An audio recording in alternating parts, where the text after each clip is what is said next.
a nivel del diátomo, pero está por abajo del diafragma. Y estos dos son muy importantes porque esas fibras que lo están envolviendo van a tener una cierta madurez. En el adulto pues está maduro, pero en los niños no. Y esas fibras musculares requieren de inervación. En los niños no están inervadas. ¿Por qué? Porque son maduros. Entonces, eso nos va a generar que el niño con más frecuencia presente la fibra. En el caso de los adultos, pues esto ya está maduro. Y la parte neuronal me va a permitir que abra, se relaje y se contraiga.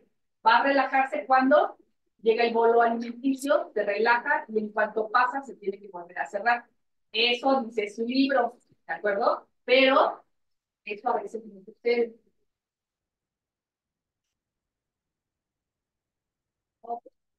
Así vamos a terminar. Es que sí dan, pero no sé por qué no. O sea, aquí dice que sí. Y ahora que estoy haciendo mal, A ver, tengo. ¿quién sabe que estoy haciendo mal? Algo estoy haciendo mal. Entonces, el esfínter endofágico inferior es el que se encuentra acá por abajo del diafragma a nivel el, del, no, el interior del diafragma. Entonces, está situado en la unión esófago-gástrica. ¿Ya? ¿Ya?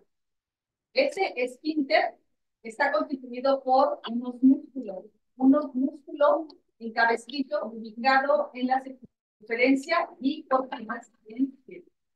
Esto me va a permitir que ese esfínter se cierre y se abra. Pero algunos van a ser incontinentes, o sea que se van a quedar entre cerrados o entreabiertos, así como el vaso medio abierto, medio lleno, medio vacío, ¿no? Se van a quedar incontinentes. ¿Por qué se quedan incontinentes? Ahorita lo vamos a ver. Si se queda incontinente, ¿qué va a pasar? Cuando empiece el movimiento del contenido gástrico, va para arriba. Y al ir para arriba, pues ¿qué va a pasar? Pues que no va a la reflujo. Entonces ahorita vamos a ver más adelante qué es el reflujo y entonces van a entender todo. Perfecto. Este esfínter esofágico inferior debe de tener ciertas características. ¿Cuáles van a ser? Primero, debe de manejar presiones para que pueda estar totalmente cerrado y debe de tener una cierta longitud. Si cambia esos dos elementos, pues me va a ser incontinente, va a ser insuficiente y eso me va a generar que presente. Primero, ¿qué necesito? Una presión de cuánto? De 13 milímetros de mercurio. Pero puedo tener chance, ¿hasta cuándo? Entre 10 y 20. O sea, puede estar un poquito más bajito o un poquito más alto. ¿Qué pasa si está bajito? Se va a cerrar, pero no completamente se va a apretar. Si tengo más de 20 o 20, ¿qué va a pasar? Va a estar bien cerrado. Y entonces, ¿qué va a pasar con el paciente? Va a decir, siento como que el alimento se me queda aquí, como que no pasa, porque a lo mejor la presión del esfínter está incrementada. La otra, la longitud, habíamos dicho que ese esfínter debe de medir más o menos unos 2 centímetros. ¿Cuánto es lo máximo que puede medir? 4. Promedio, échenle un promedio, 3.6. Si está más grande o más chiquito, problema. Y por último, a nivel abdominal, ¿cuánto debe de medir? O sea, por abajo del diafragma. ¿Cuánto debe de medir? 2 centímetros. Promedio entre 1 y 3. Si desde ahí estamos más con la parte de la anatomía, en el paciente, no, usted no se lo sepa, va a haber problemas y se va a presentar problemas de reflujo. Por eso queremos empezar desde la anatomía, porque si no, lo demás es más fácil. Entender por qué. Esta es una mecánica de la dilución. Una vez que yo hago que el paciente tome el baño, entonces va a empezar a pasar el baño y obviamente va a ir por todo el tubo digestivo. Imagínense que se toman un pedazo de coca, no de baño, de coca. Y entonces lo empezamos a pasar y va a empezar ¿por dónde pasa? La boca. Por la boca, después pasa hacia la parte de la lengua, pasa por el esófago, y después se sigue todo el trayecto del esófago, la parte cervical, la parte torácica, llega hasta la parte abdominal, ¿de acuerdo? Después de ahí, estos dos que están aquí, pues son las fibras musculares que están conformando el esfínter esofágico superior. superior y el esfínter esofágico inferior. Y estos se deben de relajar, pasa el alimento, se relaja, una vez que se relaja, pasa el alimento y otra vez se vuelve a cerrar. Son como unas compuertas. Y después pasa lo mismo, pasa de la parte de del esófago superior a la parte del esófago cervical, a la torácica, y de la torácica otra vez tiene que relajarse, pasa el alimento al abdominal y se vuelve a cerrar. Así debería de funcionar. Sin embargo, en esta patología, esto no funciona. Entonces, ¿cuál es su fisiopatología? La principal causa de este es la atenuación de la permeabilidad de la musculatura del cabestrillo que está en la parte de los esfínteres inferiores. Ese es el problema con estos pacientes, en el cual puede estar por una incontinencia en el esfínter esofágico inferior con presiones bajas. Baja presión me va a generar que se cierre o que se abra. Que esté abierto, que esté flojo, y esto me va a permitir que al momento en el que pase el alimento, ¿se va a cerrar? No, se va a quedar incontinente y entonces se va a regresar. Y puede ser otra opción que puede pasar, que esté más corto. Si está más corto, ¿qué va a pasar? ¿Va a poder cerrar completamente? No, va a quedar entre una parte cerrada y otra parte entreabierta. Y esto me va a permitir que aunque sean pequeñas cantidades, se van a regresar. Entonces, presión media en reposo menor de 6, longitud debe de ser por lo menos 2 centímetros y la intraabdominal de la longitud mínimo 1, pero habitualmente debería de ser de 2. Ahora, se regresa el alimento porque es incontinente en el esfínter esofágico inferior. ¿Qué va a pasar? ¿Qué molestias voy a tener? Todos han tenido una buena cruda, digo, perdón, un alimento muy curioso, ¿verdad? Entonces, ¿qué pasa con el alimento que sienten? Pues que les quema aquí, ¿no? Y más si después de una buena guarapeta, claro que sienten que se quema, ¿no? Entonces, esto se llama, ay, caramba, perdón, esto se llama pirosis. Entonces, ¿qué dice aquí abajo? La pirosis es la molestia de nivel retroesternal tipo ardoroso que comienza en el epigastrio y se irradia hacia la parte superior. ¿Qué le pregunto al paciente? ¿Tiene pirosis? ¿Qué se le queda viendo? ¿Qué me quiere preguntar? Entonces le digo, ¿se le regresa el alimento? ¿Siente que se le quema aquí como que entra el dragón? Sí. Entonces, eso es una pirosis. ¿Cuál es el dato más patognomónico en la parte de la enfermedad por reflujo gastroesofágica? Que dice ahí, la pirosis, ¿con qué frecuencia se presenta? Entre un 75 y un 86%. Entonces, ¿qué deben de preguntar si están pensando en reflujo? Sí, sí, sí. Pirosis. Pirosis. Entonces, le van a preguntar al paciente si siente que se quema. Después la otra, regurgitación. No es lo mismo. Pirosis es la sensación de que se quema. Y la pirosis es si regresa el alimento, se regresa de la parte del estómago a la parte del esófago. ¿De acuerdo? Esto en cuanto se presenta, pasa de la cámara gástrica, que es el estómago, hasta la parte de la boca. Y esto se va a presentar entre un 55 y un 63%. Después, otro problema, más bien otro síntoma, va a ser el dolor epigastrio. Les duele la pancita, les arde, les molesta. ¿Con cuánto se presenta? 25 a 67%. Entonces, ya con ustedes integran estos 3 elementos, ya saben cómo por dónde va el problema, ¿no? Siento que me quema, se me regresa el alimento y me duele la pancita, ya se van orientando a que el problema es neurológico, ¿verdad? Sí, claro. Después sigue. Dolor torácico importante. Van a sentir que les oprimen o que les duele la parte del pecho porque al regresar el alimento o por lo menos la acidez que viene en la parte de la pancita, el alimento recuerden que no se va a regresar solo, se va a regresar con qué? Con el ácido clorhídrico. El ácido clorhídrico es normal que esté en el esófago, no. Entonces, ¿qué van a sentir? Pues que se quema y aparte van a sentir dolor torácico, por eso presentan. Y por último va a haber disfagia. ¿Por qué ahora le duele?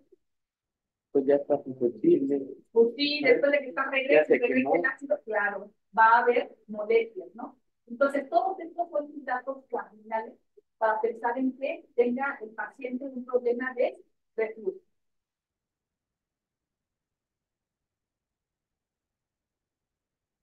¿Qué más puede presentar?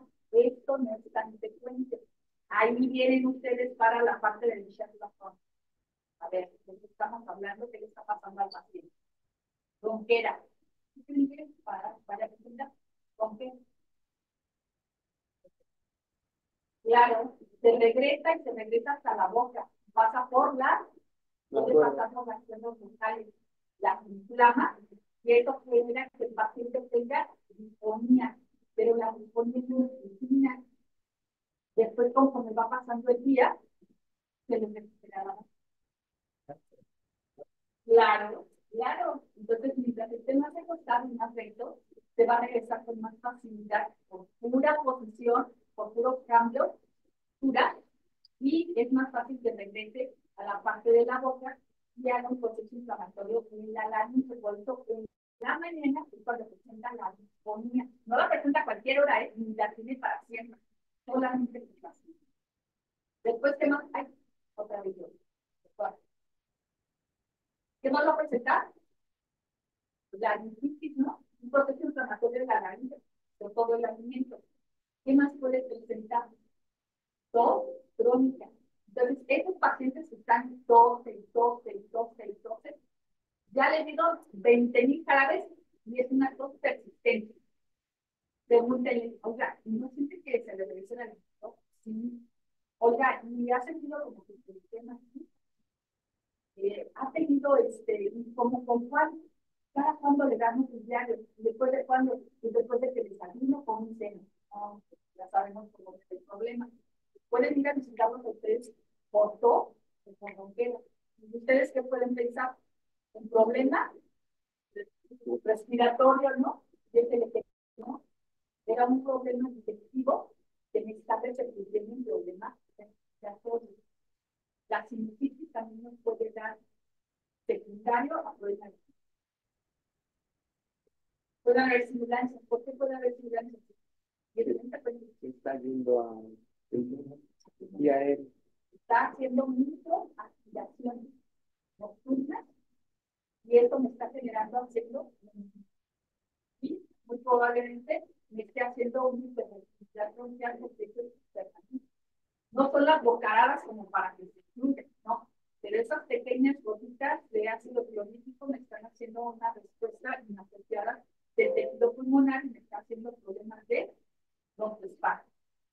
Me puede dar casos de asma y disponía, pues si el caso es muy severo, puede haber predominio, ya les habíamos dicho que sea de tipo magnetismo. Y cuando están, regrese el alimento, se van a ver en los dientes, porque el ácido clorhídrico está continuamente, entonces se van a ver lesiones de erosión. Todo esto, como que lo busquen, que lo piensen, porque desde lo presenta el paciente y si lo busca, lo encuentra. Lo que pasa es que no lo busca.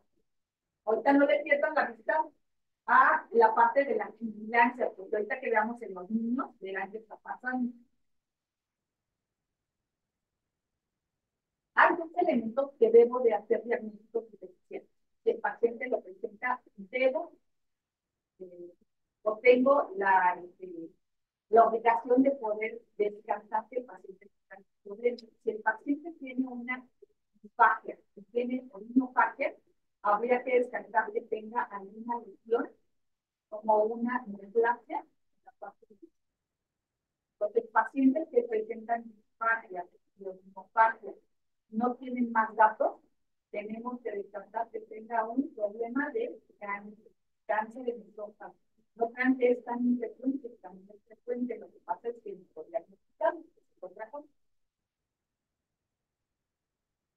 ¿Cómo hacemos el diagnóstico?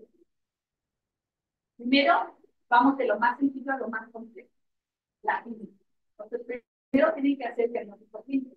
Si no tiene esos datos que ya vimos, decimos, espera, ¿Cuáles eran mis datos cardinales? Cirrosis, Cirrosis, resucitación, dolor torácico, abdominal, dolor abdominal, ¿qué más? Va. Si no tiene esto, pues no es.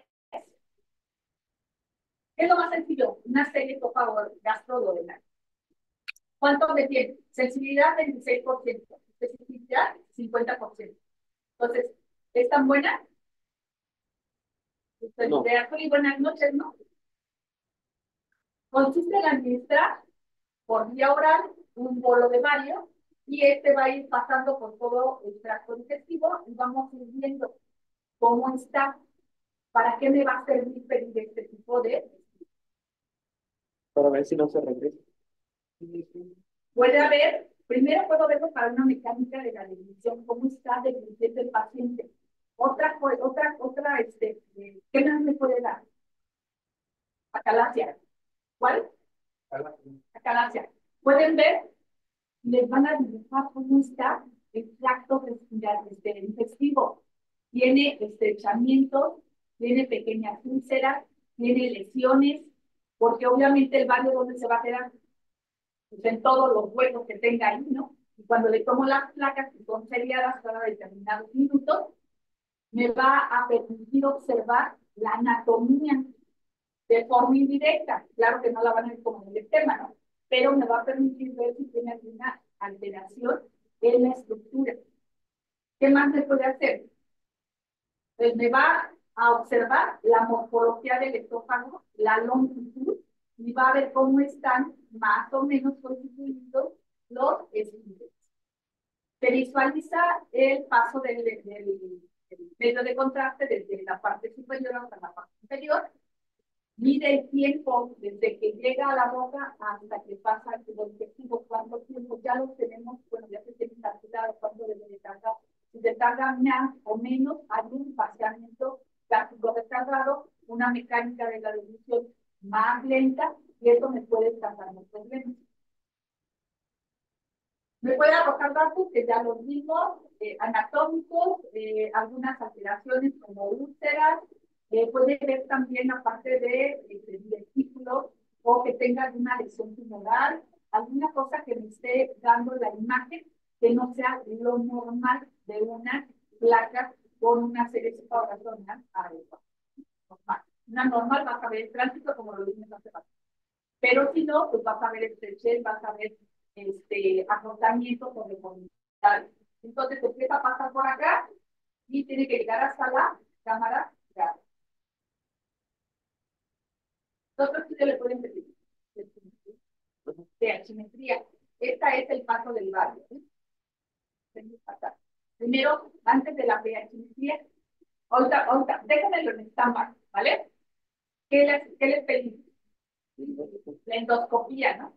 Eso ya es el pan de cada día. Me duele la panza, hace una endoscopía, o una panendoscopía, ¿no? Para que lo vean todo completito por dentro y por fuera, ¿no?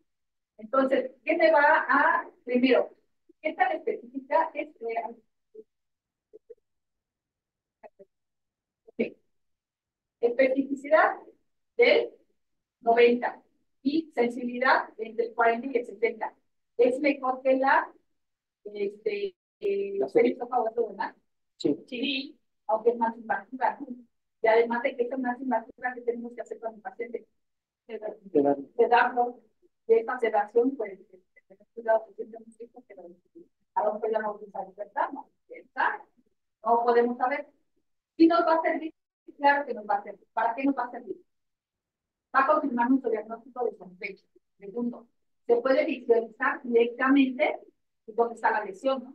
Si hay un proceso oclusivo, si hay procesos hemorrágicos, si hay un epitelio de Barrett, o si hay alguna masa tumoral, y además me permite ahí mismo tomar la muestra. Y en ese momento, determinar, se manda patología, a ver, ver si esta cosita que le dice ya rara tiene algún problema o no. Entonces, en ese momento se pueden intervenir de manera simultánea. Intervenciones más rápidas, perdón.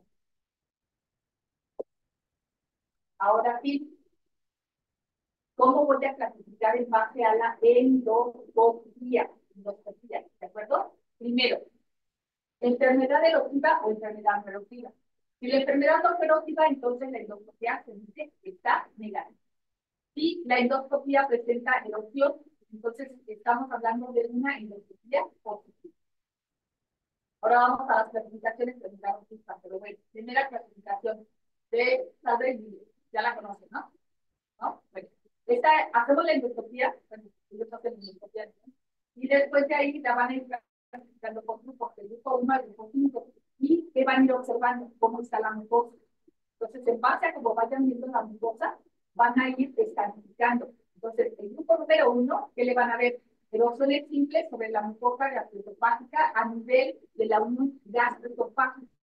Ese sería mi primer grado, que sería el más leve. Después vamos con el grado 2, múltiples lesiones. En la primera solamente lesiones simples. En la segunda, en el grado 2, múltiples erosiones sobre la mucosa gastroesofágica. Después, el grupo 3, erosiones diferenciales sobre la mucosa gastroesofágica a nivel de la unión gastroesofágica. El grado 4, cambios crónicos, que ya se ven lesiones más intensas sobre la parte de la mucosa, que incluyen ya úlceras. Y el grado 5 ya es con un cambio de la estructura del epitelio del esófago, en donde va a haber un esófago de barrera. Ya cambiaron. Este plan estratificado no caracterizado, pues es que ya cambió por otro. Esta es una de las clasificaciones. Esta es otra de las clasificaciones, que es las clasificaciones de Los Ángeles. Esta lo van a clasificar por letra.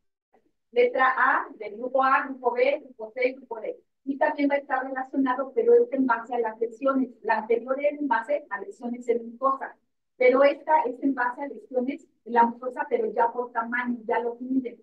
Entonces, aquí lo vamos a ver que va a ser una o más lesiones de menos de 5 milímetros, que es en la parte superior de 2 pliegues de la mucosa. Después, el B va a ser cuando presenta una o más lesiones de la mucosa mayores de 5 centímetros.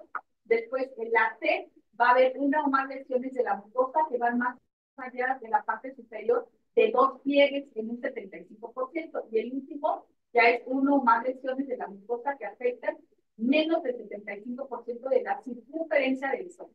Entonces ya son cosas muy específicas que van viendo los endoscopistas sobre el esófago, que pueden clasificar y nos pueden decir si tiene una lesión muy importante o solamente es un proceso de erosión. Todo esto nomás va. Manometría.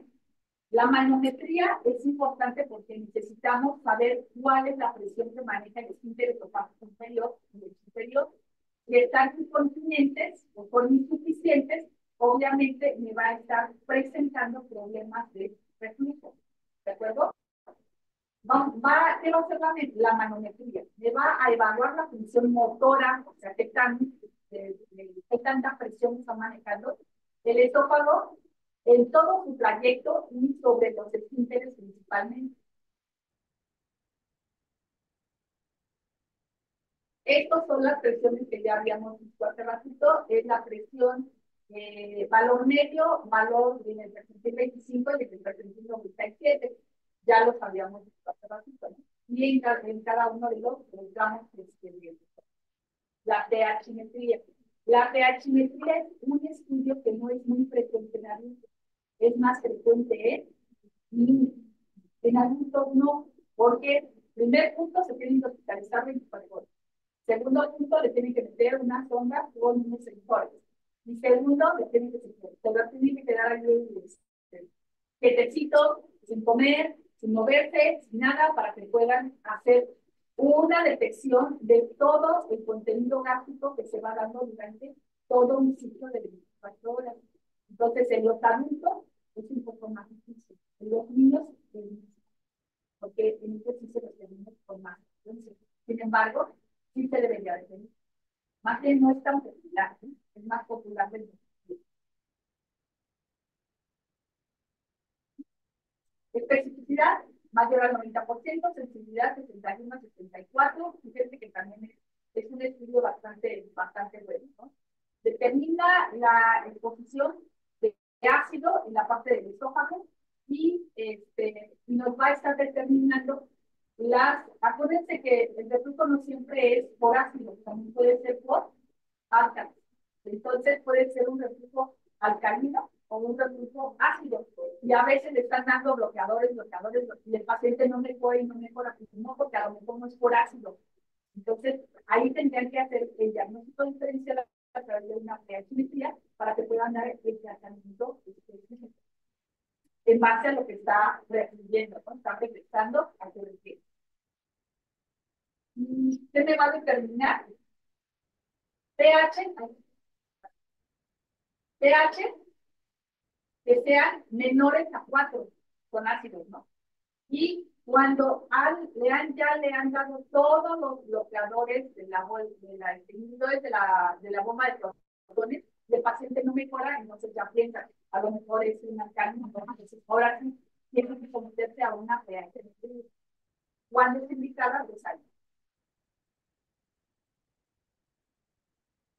La impedancia es otro de los diagnósticos para hacer el reflujo. Sin embargo, es más frecuente que lo hagamos también en los muy pequeños por los mismos problemas, ¿no? Que hay que hospitalizarse y hay que ponerse el informe.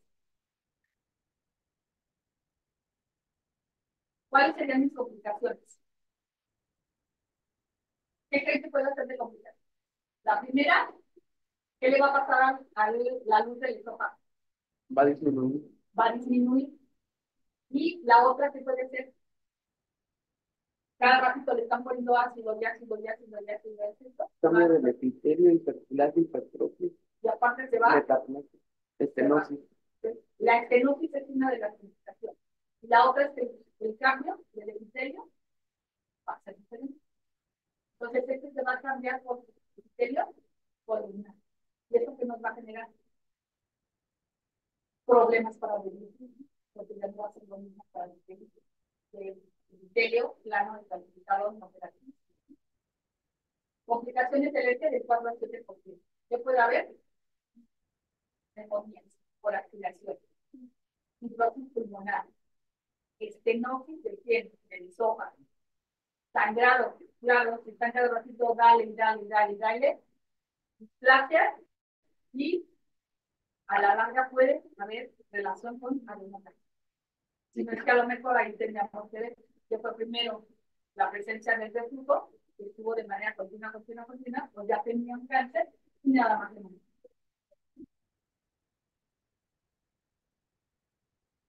Tratamiento, ¿qué le vamos a dar? Primero, ¿qué le tienen que decir? La dieta. La dieta. Modifique su estilo de vida. Señora, ¿qué hago, no? ¿Cómo lo modifico? También con esto ustedes le tienen que dar la recomendación. La primera recomendación, no se acueste así, no se acueste totalmente horizontal. Levante la cabecera. Si es así, no puedo dormir. Póngale 2 ladrillos abajo de las patas, donde está la cabecera, y así ya va a dormir. ¿Qué más le puedo decir? Ponga un cojín antirreflujo, que son los que vienen en uña. Puedo decirle, sí, claro, puedo decirle. O póngase 2 almohadas, una en la espalda y en la cabeza, para que pueda tener estos grados de levantamiento de la cabeza y no se regrese por pura presión la línea. Después, ¿qué le voy a decir? No use ropa entallada. Si es mujer, no quiere verse como una barra, ¿no? Y si es varón, pues no se ponga la ropa tan entallada, ¿no? Porque eso va a generar, ¿qué va a haber? ¿Por qué no les pido que sea ropa entallada? Porque no las quiero ver como un día de la. Aumenta la presión intraabdominal. Claro, porque estamos por abajo del diafragma. El problema que tenemos es en el esfínter superior. Después, otra cosa, coma fraccionado. No se eche con ustedes cuando llegan a su casa, ¿no? Se acaban el refrigerador. No, tómalo por porciones pequeñas. No sienta que te va a llenar y te pasa la hamburguesa por los ojos. Llenen la pancita como a las 3/4, con hambre, para que sean porciones pequeñitas, pero muy seguidas. ¿Qué más? Antes de que se vaya a dormir, tiene que esperar por lo menos 2 horas antes de dormir después de cena. ¿Ustedes qué hacen? Llegan, cenan y caen muertos, ¿no? Si es que llegan y cenan, ¿no? Y si no, nada más caen muertos. Tienen que cenar, esperar 2 horas y cenaron para poder dormir. ¿Cuántos tienen reflujo? Después, evitar consumo de los fines de semana, ¿no? Del alcohol. Después, tomate. ¿Cómo se comen las papas? La pizza. Después, el alambre. ¿Qué lleva? La parte que lleva condimentos. Y además de los condimentos que lleva, puede ser. Sí, sabemos de qué estamos hablando, ¿verdad? Del alambre. Lleva pimiento. Y el pimiento hace. Entonces, se tiene que indicar qué no pueden comer. En la dieta no pueden tomar alcohol, tomate, pimienta, cafeína, alimentos altos en grasa, cítricos, refrescos, chocolate y fruta. ¿Cuántos se comen los pacientes? Todos somos cafeteros, y aparte unos que otros son alcohólicos, y todos tenemos papas con tomate, y aparte los chocolates, y bueno, si le seguimos echando, pues la mayoría va a tener su ¿verdad? No tabaco, eso incrementa también. Y por último, nuestro primer lugar, bueno, en México en los adultos estamos segundo, tercero, pero en los niños, primer lugar, tenemos que hacer algo en primer lugar, ¿no? No quiere decir que la mejor, pero porque somos el primero, somos el primero. ¿Qué le voy a dar? Un antiácido. ¿Cuáles son los antiácidos que conocemos? No, ese es un bloqueador. Antiácidos. Melo, claro. ¿Qué otro puede ser antiácido? El Dropan, claro. Aunque viene también con otro. El Pepto-Bismol, que ahora es un antiácido, ¿no? ¿Qué se toma después de una cura? Alka-Seltzer. ¿Por qué? Cambia el pH. Entonces, estos son los. Está ahí el Pepto-Bismol, está el hidróxido de aluminio, está los hidróxido de magnesio, está también el almagato, el malgadato. Estos son parte de los antiácidos que estamos utilizando. A ustedes ya no les tocó, ustedes son muy jóvenes, pero como era arcaica, pues ya no les tocó la ranitidina ni la cimetidina. Y todavía no entra en acción. ¿Qué les tocó? Inhibidores de las bombas de protones. ¿Qué les mandan? Omeprazol. Y si no les hizo efecto, pantoprazol. Y si no, pantoprazol. Y si no, omeprazol. ¿Qué les damos a los niños?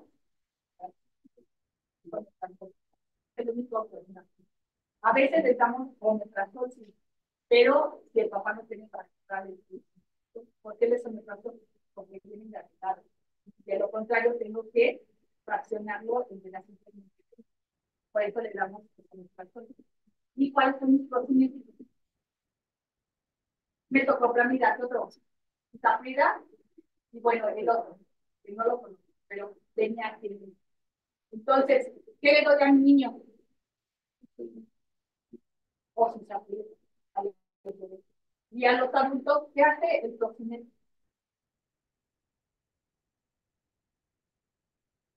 Mejor el tránsito. Y además, ¿qué hacen el esfínter? Simplemente suenan.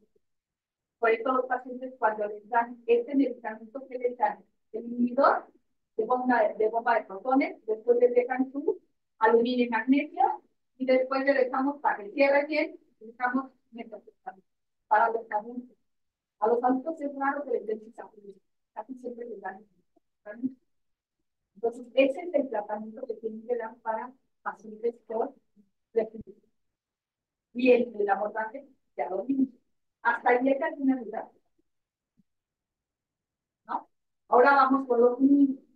Viene la parte principal, la primera parte, que es el reflujo. El reflujo se define como el paso del contenido gástrico hacia el estómago. Ese es el registro. Para niños y para niños. Ya lo vimos. Entonces, incontinencia del esfínter pasa del estómago, de la cámara gástrica al estómago, del contenido del estómago a la parte de la boca. La enfermedad por reflujo gastroesofágica se define como los síntomas o complicaciones del reflujo. Entonces, los niños, por la edad, todos tienen reflujo, pero puede ser un reflujo fisiológico. Por ahí hay algunos que tengan con niños pequeños, no les dicen, va a sacar el airecito. ¿Qué pasa con el airecito? Sacan un poquito de leche, ¿no? Les dicen las abuelitas, hizo sus papitas. Hizo sacar un poquito de aire y les dicen sacar un poquito de leche, porque refluye, pero porque son incontinentes. El esfínter tiene que pasar por un proceso de, es decir, va a tener que llegar la parte de la inervación para que pueda ser efectivo, eficiente, y le va a tardar un buen tiempo para que eso suceda, por lo cual los niños durante las primeras semanas van a regresar más no las primeras semanas.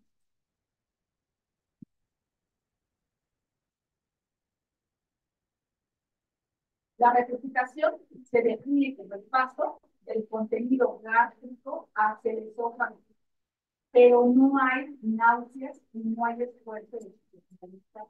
Solamente sin ningún problema, reflujo. No hay contracción del diafragma y lo cargas y sale toda la vez. ¿Cuándo voy a decir que es un reflujo patológico? Cuando el niño hay que ver cuántas veces vomitan. Es en todas las tomas, solamente en una, es ocasional. ¿Qué cantidad? Regresa la misma cantidad que le estén dando de leche. A lo mejor se regresa y la mamá cada vez que le da leche, se tiene que cambiar la camisa porque queda toda mojada. O acuesto tantito al bebé y parece el exorcista, pum, esta distancia y vomita todo. Nada más lo estoy moviendo de posición y vomita el bebé. Entonces, esos bebés que son vomitones, hay que ver si están presentando reflujo fisiológico o reflujo patológico. ¿De acuerdo?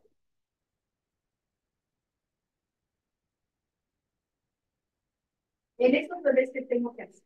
Primero, hay que preguntarle a la mamá si le está dando leche materna o si le está dando leche de pollo, que le llamamos leche sucedánea. ¿Por qué creen? ¿Creen que es importante? Porque hay algunos tipos de leche que pueden ser alergias, no mucho de alergias. Claro. Y además también las leches sucedáneas es más fácil que las estrellas,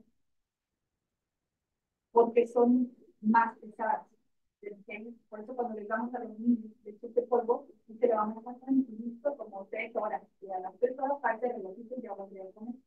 Cuando están con seno materno, están pegados a la mamá. Es que no tienen de necesidad, solo está come. Y pero la leche es más fácil de digerir. Por esa razón, cuando les preguntamos si la mamá le está dando leche materna o no, eso también nos puede dar la pauta para poder pensar que se puede hacer la leche o que esté presentando el reflujo con más facilidad. Se recomienda evitar el consumo igual, niños grandes, obviamente, no de chocolate, café, refrescos y de preferencia algunos carbonatados y comidas que sean copiosas y que sean con mucha grasa. Diagnóstico. ¿Cómo lo voy a hacer?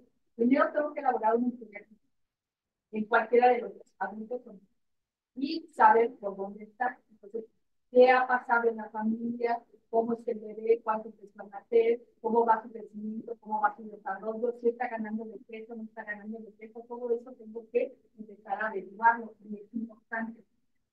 Búsqueda de antecedentes de los familiares, identificación de factores de riesgo.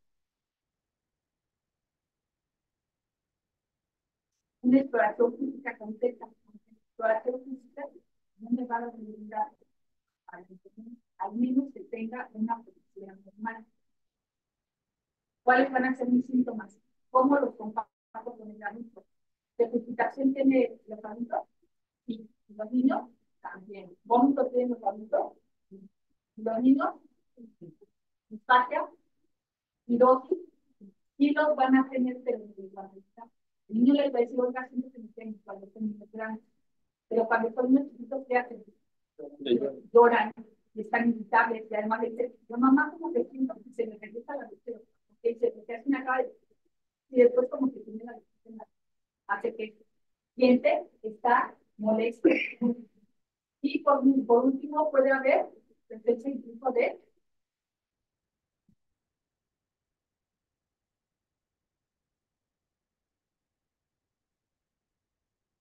¿alguna vez han visto con una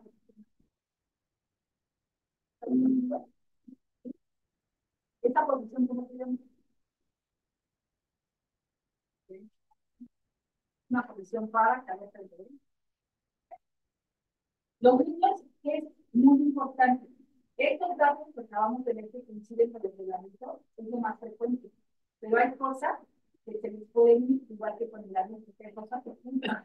Que a lo mejor no lo piensan y lo pueden tener desde sea una cosa muy grave. Primero, los niños pueden presentar apnea cuando tienen un grupo de tejidos. Y entonces se ha relacionado el reflujo con la muerte de Junio. ¿Saben qué es la muerte de Junio? Sí.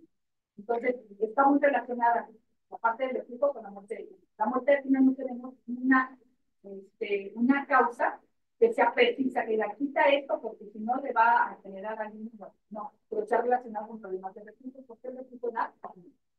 ¿Qué más puede presentar el niño? Cianosis. Y a veces la cianosis piensa uno, es que a lo mejor tiene problemas pulmonares, ¿no? Puede estar regresando la leche de hacer microaspiraciones y eso puede darme problemas de cianosis. La otra, sibilancia. Niño que tiene sibilancia, ya le dimos el salbutamol, ya le dimos el bromuro de hipatropio, ya le di todos los químicos sabidos y para ver, porque estoy pensando problemas respiratorios, y sigue con tematita sibilancia, chequen lo que a lo mejor tiene un reflujo, le dan tratamiento para el reflujo y como una se les quita el problema de la sibilancia. Entonces, problemas respiratorios tienen mucho beneficio. En los niños y los adultos, dos, los niños pueden estar haciendo el equivoco que estamos ayer. ¿Por qué pueden hacerlo? Se regresa, ellos no se ponen disfónicos, pero sí les afecta al epiglotis y les genera que se presente el epiglotis. Y por último, hacen control. Entonces, cuando tengan problemas respiratorios los niños, ya les dieron tratamiento y no mejora, traten de diagnóstico diferencial, presenten todos los datos que dicen que tenga un problema de la. Esta posición que tiene el niño de aquí de la foto se llama Sanminter. La posición de Sanminter quiere decir que la cabeza la voy a hacer hacia atrás y se arquean hacia atrás. No es que tenga algún espíritu maligno, sino que ellos solitos tratan de alinear la cabeza hacia atrás para que cuando regresen el ácido no les queme la parte de la boca y la garganta. Entonces, al hacerlo cercas, intentan que no les dé tanta molestia, por eso hacen esta. Puede haber una falla del medio. ¿Saben qué es una falla del medio? Se quedan estancados, quedan con peso y hacia abajo. No se sabe por qué. Pero si está comiendo bien, pero si está haciendo bien, si está teniendo una vida saludable, sí. Pero a lo mejor esto me está generando que los niños no coman bien, porque no comen. Lo vomitan y lo que comen, lo vomitan. Lo que comen, ¿cuándo van a subir de peso? Nunca. Cuando ustedes sospechan que los niños tienen reflujo, curiosamente cuando les empiezan a hacer su curva de crecimiento, lo que estábamos viendo los canales por donde van creciendo los niños, resulta que se están no suben, no suben, no suben. Y ustedes, a lo que dan con las vitaminas, con el estimulante del apetito, con todo lo que quieran, y el niño no sube. Pero comen bien, pero eso ya hicieron todos los laboratorios salidos otra vez, y el niño sigue sin subir. Tienen que, como diagnóstico diferencial, a lo mejor está presentando reflujo y te vomitando que sean pocas cantidades y eso me está haciendo que no. Y el dato que ya habíamos. Antecedentes patológicos. ¿En dónde son más frecuentes? ¿Quiénes son más inmaduros? Los prematuros. Entonces, el niño prematuro seguro que va a tener. Eso ya lo saben. Entonces, en medida preventiva, tenemos que hacer que los niños prematuros pues tengan ciertas medidas antes de darles tratamiento primero. Alteraciones en el crecimiento y desarrollo, ya lo habíamos visto. Enfermedades respiratorias también tienen que pensar. Y antecedentes heredofamiliares, enfermedades infecciosas del papá o de la mamá, si algunos ya presentó algún problema del esófago. Esté tomando, que tenga algún otro problema de base que me pueda estar generando la presencia de reflujo o la presencia de precipitaciones. A lo mejor ya tiene una alteración anatómica en el esófago o en la parte del tubo digestivo y esto me esté generando a la larga problemas. Una exploración física completa, aunque generalmente aparte de la posición de salud no van a encontrar, casi no. ¿Cómo lo voy a clasificar? Aquí viene lo importante. Esto es importante. Primero, niño que vomita, ¿cuánto vomita? Ah, vomita como 2 veces al día. ¿Y cuánto vomita? Y no lo como que poquito, lo que la no me dice tantito. Y el bebé tiene aproximadamente 3 semanas y que están pensando. Que sea un reflujo fisiológico. ¿Van a dar medicamentos? No. Le dicen a la mamá, a ver, señora, ¿cómo le estoy sacando el aire? Ah, pues lo tengo aquí, y rápidamente lo paro, y entonces le empiezo a sacar el aire. Pues sí, señora, pero si hace eso, el cambio de postura va a facilitar, pues no, mejor nada más cuidar la ventecita, lo pone sobre su antebrazo y le empieza a sacar el aire. Y así, de esta posición a esta posición, queda indefinible y no me permite que me deje.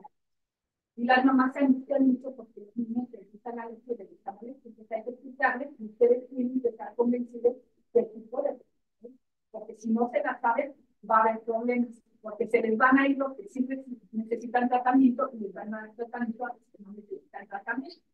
Entonces, eso lo tenemos que determinar.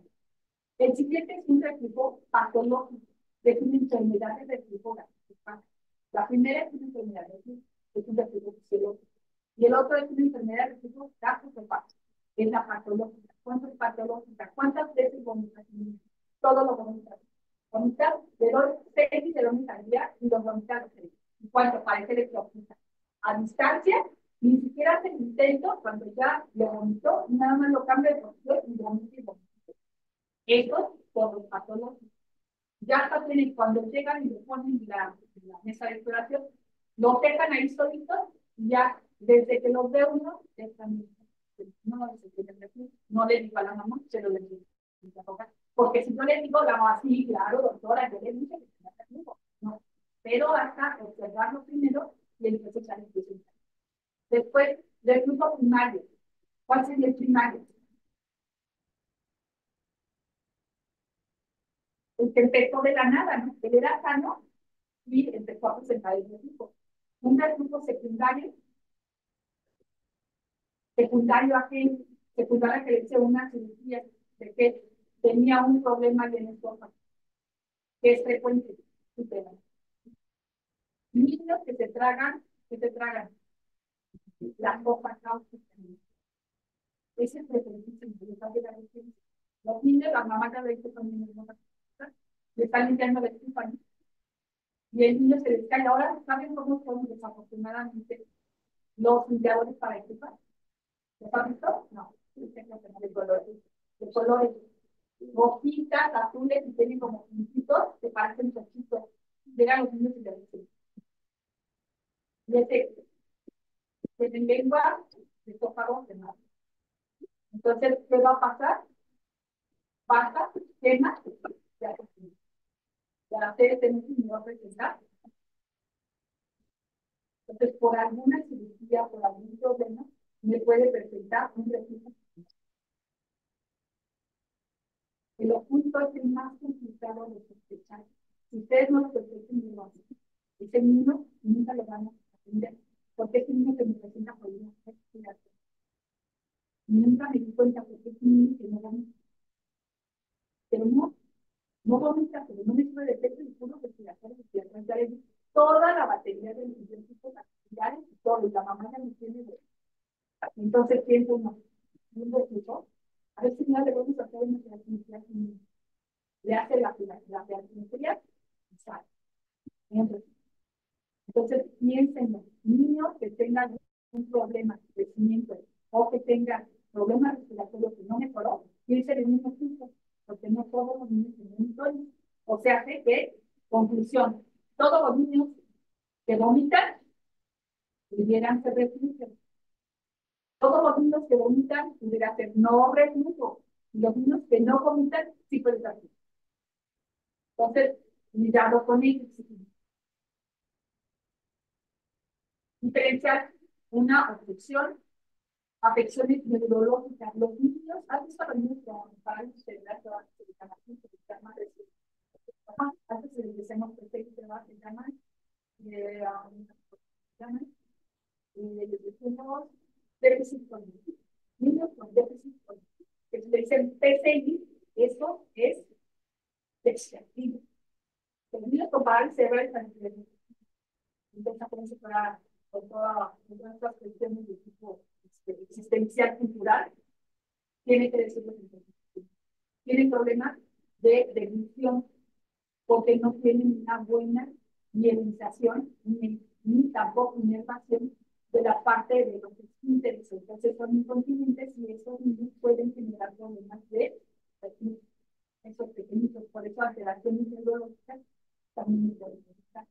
Un niño también se presenta, por ejemplo, una crisis convulsiva, puede presentar un reflujo claro, y eso me puede hacer un niño, eso me pueden hacer un niño, claro. Entonces, tengan cuidado cuando tienen pacientes con problemas de infecciones locales o sistémicas, también pueden hacer un cuidado, problemas de este tipo, trastornos de la mecánica de la emisión, problemas endócrinos, problemas en tiroides, problemas generalmente de renales y problemas en tórax que estén o deformidades, pueden haber problemas en la mecánica de la vida. Criterios para realizar series de favoritos. Cuando la voluntad sospecha de una alteración anatómica, que tenga una estenosis en o que tenga una alteración en la papel, ese favorito pensando que tenga un diagnóstico estenosis esofágica, agalasia, una hernia hiatal, que también son frecuentes, una macropación intestinal, que tenga algún problema de tipo digestivo, que tenemos que entrar en una serie de favoritos. Ahora, tengan cuidado nada más que en varios también tóxicos. Entonces, en varios les puede generar una reacción alérgica y les puede presentar problemas. Y cada vez que vayan a hacer una serie de convencional, deben ser su vuelta de examinación y ponerse a todos los casos que el niño no sea a ver, porque se les va a parar. Les va a hacer una angiografía. ¿Cuándo vamos a hacer una gamografía? ¿Por qué los adultos no les hacemos diagnóstico? Porque el diagnóstico es más de certeza con una gamografía que nos va a determinar la valoración de las funciones motoras de la parte del esófago y la valoración del centro de vaciamiento de la gas. Y es menos invasiva que una serie de patologías. ¿Por qué? Pues les digo que les vamos a ir, aparte del barrio, les van a tomar 20 minutos cada determinado. Y por último, ustedes para realizar la creatimetría que les decía, pacientes con síntomas respiratorios o reflujo gastroesofágico. Previa cirugía que haya presentado, ya sea por reflujo o por otra cirugía, y para valoración de respuesta al tratamiento farmacológico o que haya presentado, a lo mejor ya lo operaron de una hernia tal o de una alteración, no sé, que tenga un borde esofágico, una atresia esofágica, ya lo operaron y lo para el niño que es suficiente y presenta este problema, tendría que hacerle una terapia. Y cuando le dan el tratamiento con la bomba y resulta que no funcionó, pues entonces mejor háganse la pues, criterios de referencia cuando lo requieren. El niño que presenta irritabilidad continua, que no ha mejorado con el tratamiento, que presenta problemas respiratorios, vigilancias, estrés, crónica, que presenta algunos otros síntomas como paludismo, esos niños tendríamos que nos vamos a referir a pediatría para que puedan hacer un seguimiento.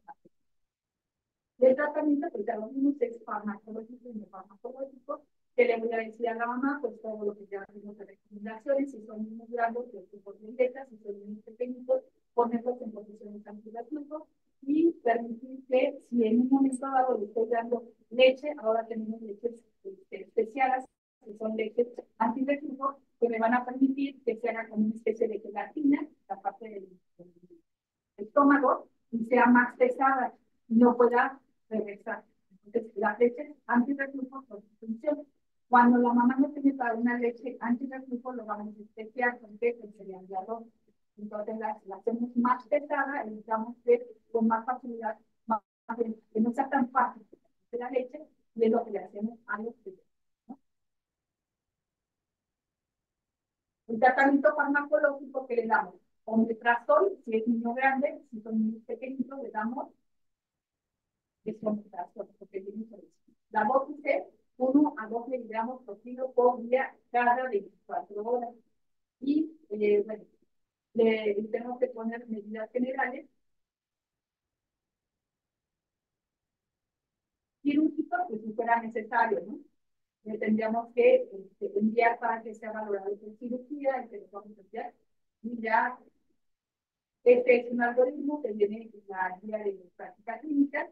¿Qué tendríamos que hacer con esos pacientes con reflujo? Primero tenemos que hacer el diagnóstico clínico, después, si ya lo sospechamos, damos tratamiento, observar si este niño mejoró o no mejoró. Si no mejoró, entonces tendríamos que pedir estudios especiales con esos estudios auxiliares de si mejoró o no mejoró, y si no mejora, o si mejora, si hay mejora, tengo que hacer un seguimiento, y si no hay mejora, tengo que ir. Vamos al caso.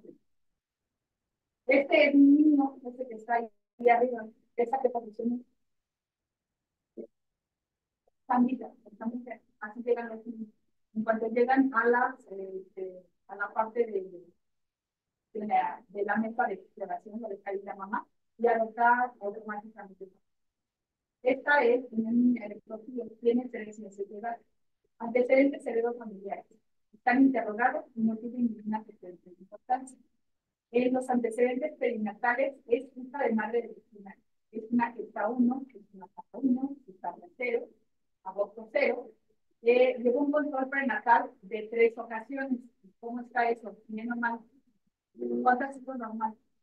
Y ahora 8. 8. Antes eran 5, ahora son 8. Se han tenido más 5, y me pago. Después, peso nacimiento 2,400. Estuvo bien, estuvo mal. ¿Cuánto nos normal? Comenta el mismo. Este mismo es 2,500. Entonces, es una niña con bajo de estimación. Talla 48, está bien, está mal. Estaría dentro de lo normal. Lo normal son 50 más, menos 2. Entonces, 2 para arriba, 52, 2 para abajo, 48. Después, este AES Silverman antes contenía lo mismo. Edad gestacional, 36 semanas. ¿Qué le encuentran raro? El peso y está bajo, pero resulta que apenas estamos viendo que este niño tiene 36 semanas. Entonces, ¿está bien o está mal? Tenemos una tabla de prematuros para ver si está bien el peso o no. Claro. Entonces, ahí nos brinca el peso y la talla, ¿sí? Pero no leímos hasta abajo que es un niño. Entonces, si fuera un niño de término, sí estaría bajo el peso. Pero si es un niño prematuro, no. Antecedentes personales no pasó. Hábitos higiénicos, el baño cada tercer día, ¿cómo lo ves? Con cambio de ropa completa. Habita en casa familiar de abuelos maternos, consta de 2 habitaciones donde viven 5 personas y conviven con 2 personas. El esquema de vacunación solamente tiene 3 meses. También natal del equipo está realizado y se normal. La alimentación con fórmula se daña desde el nacimiento hasta ¿qué le están dando? Pues le falta la otra vacuna de la hepatitis. Y le faltan un montón, ¿no? Para hacer ¿qué Bueno. vacunas deben de tener? DPT, Total. DPT, no, De todo, no se la ponen. ¿Qué más? Botamiento. A los 2, 4, después, ¿qué otro nos falta? Hexavalente. 2, 4, 6. Neumocócica. 2, 4, 6. ¿Cuántos le faltan? Un chorro, ¿no? Entonces, ahí desde ahí estamos viendo que la prevención primaria nunca pasó, ¿no? Por ahí. Antecedentes patológicos. Infecciones de vías respiratorias superiores. ¿Tiene cuántos meses? De 3. ¿Y cuántas infecciones lleva? Una por mes, ¿no? Sería normal. Y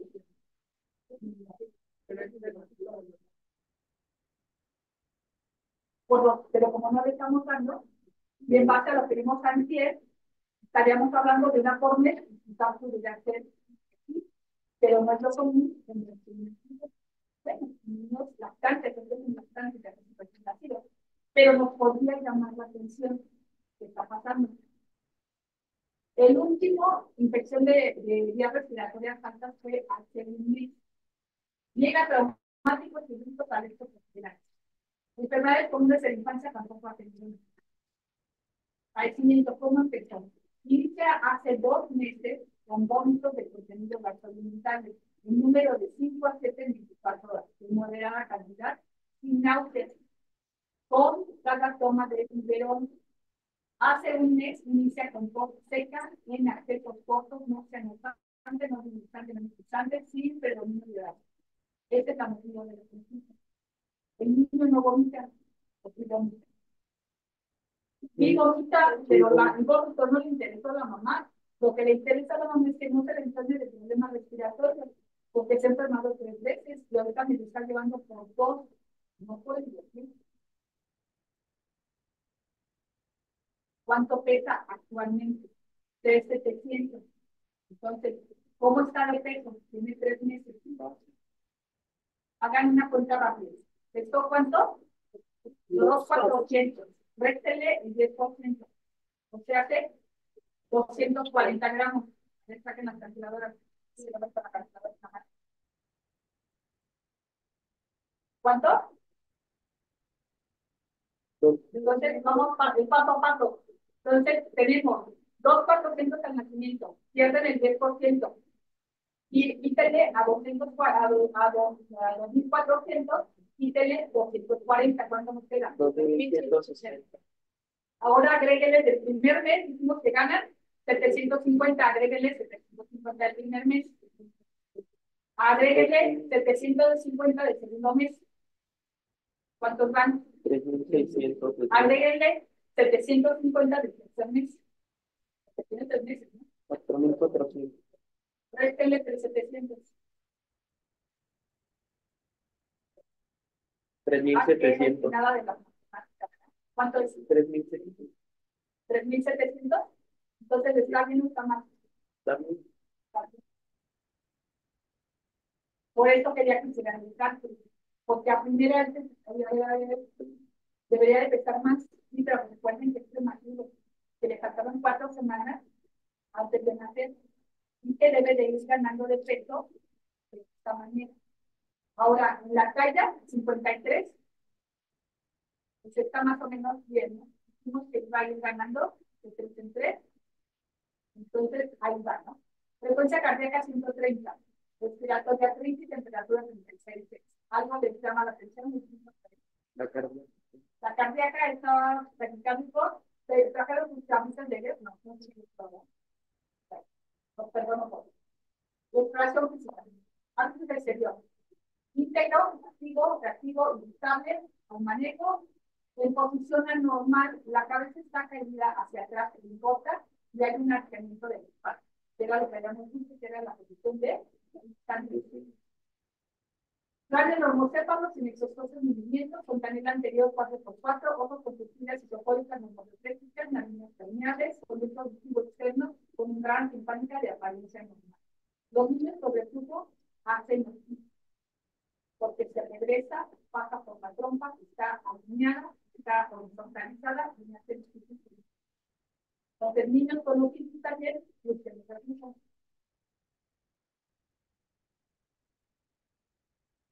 Calidad oral con paladar íntegro, hidratación conservada, faringe nada más interesa, cuello, fina de varias, placas de inmóvil, todas con movilidad normal, campos pulmonares con sibilancias bilaterales.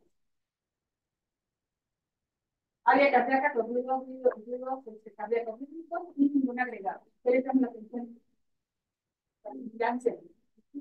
Abdomen globoso, hablando de presiones integrales, el calcio presente normal. Extremidades simétricas, ahí me ustedes, perdón ustedes, con reflejos los elementos presentes normales, cadera con los solares bajo negativa y genitales acordes y derechos. ¿Algo les llama la atención ahí? No. Hipertrofia de cloro es más frecuente. Puede ser más frecuente. ¿Cuándo es más frecuente en edad? Hipertrofia de cloro. En la tercera semana. Tercera semana, cuando tiene no, ya lo hubiera quedado muy ¿es fisiológico? Sí. ¿No?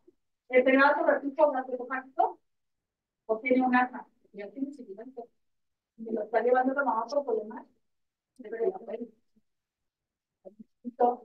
Para empezar, no podría ser una, podría ser un hipertensor, un hiperactor, podría ser una bronquiolitis, ¿no? ¿Pero tiene algún otro respiratorio? Entonces, ¿qué puede estar pasando con el niño? ¿Qué le está pasando cuando se regresa la leche? No, está inflamando la vía respiratoria. Claro, estas micropartículas están llegando al pulmón y está haciendo niño. Por la frecuencia que le está haciendo desde que nació, pues obviamente ahorita ya tiene un problema de necesidad bronquial. Tiene micropartículas que no deben de estar ahí. Y obviamente el pulmón ya está checando ahí que tenemos anormal, ¿no? Entonces es una enfermedad por reflujo gastroesofágico. ¿Qué le piensan hacer? Opción A, perióstopado gastrorenal, pH-metría, rayos X de tórax, rayos de abdomen, un ultrasonido o una gamma. Por acá una gamma, que es la primera. La serie. La pH-metría.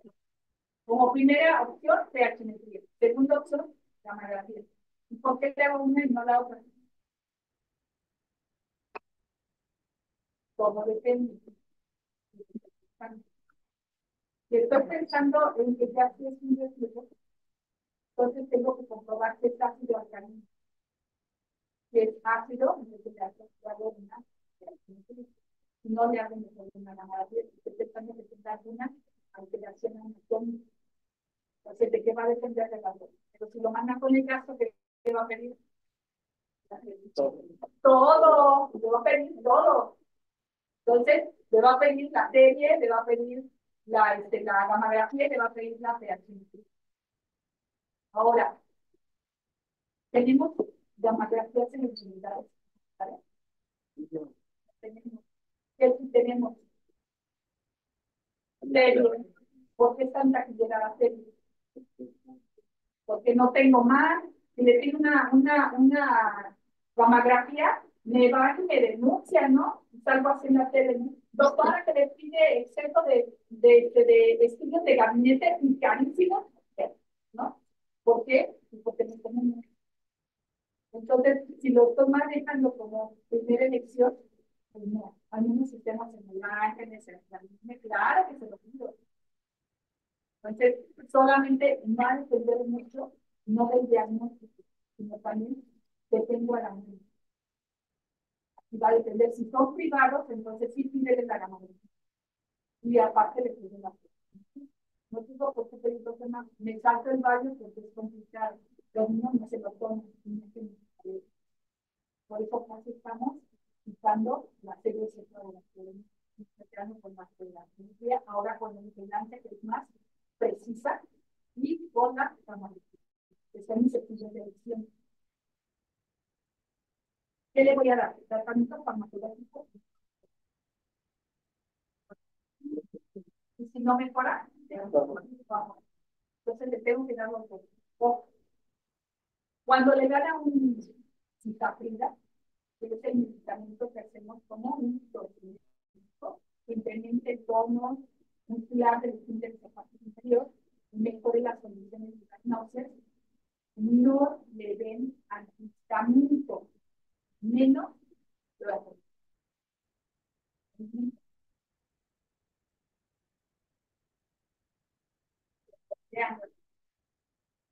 bloqueando el voto, se está tomando su cicaprida, está resfriado, mejor que venga un médico,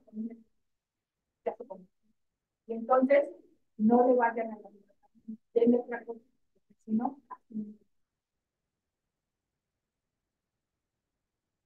Claro, sí. ¿Cuántas recetas han visto? A niños hasta recién nacidos que les dan la vacuna. No han visto nunca una receta. Esto lo sabes tú porque ayer veniste a la clase y dijimos que la vitamina no se debe dar a niños de 2 años. Pero ellos no lo saben y les ponen loratadina siempre a los niños, incluso después de estar tomando para el grupo. Y cuando te llegan con los detalles, es como llegan. Entonces, si te llegan, si no, llegan un paro de tiempo. Entonces, tengan cuidado cuando te mandan pequeños niños. Ahora también aquí si se aplican y se llegan. ¿Ok? Terminamos la primera parte. ¿Tienen dudas? Fue como muy general.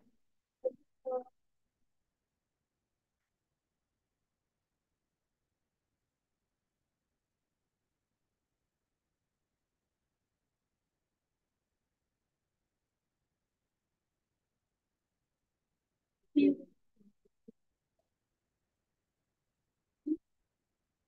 sí, es fácil. ¿Qué les hacemos a los niños? Los pongo en una cuña con un ángulo de 30 grados. Y la guía les recomienda que lo pongan en lateral izquierdo. Sin embargo, se está recomendando que sea en la posición. ¿Sí? Entonces, podemos ponerlo en posición como les recomienda la guía. Si tienen tiempo, no nos que hacer un tres y lo ponemos lateral, de la guía, pero los podemos poner también. Si está con vigilancia, lo puedo poner por abajo en unos instantes, pero habitualmente los pongo habitualmente. ¿Qué más te hago? Se saca luz. Si nada más te peche materna, sin problema. Entonces nada más decirle a la mamá, no me lo suba, no me lo baje, no lo ande como salero, trayendo papel para allá para que lo abren, porque si no esto facilita que es bonito. Estamos hablando de niños pequeños. Niños más grandes, pues entonces también pueden tener los mismos hijos, más que los niños con una mentalidad. Entonces, tengan cuidado, insístele a un niño. Un niño no debería de tomar café, ¿cuántos niños toman café?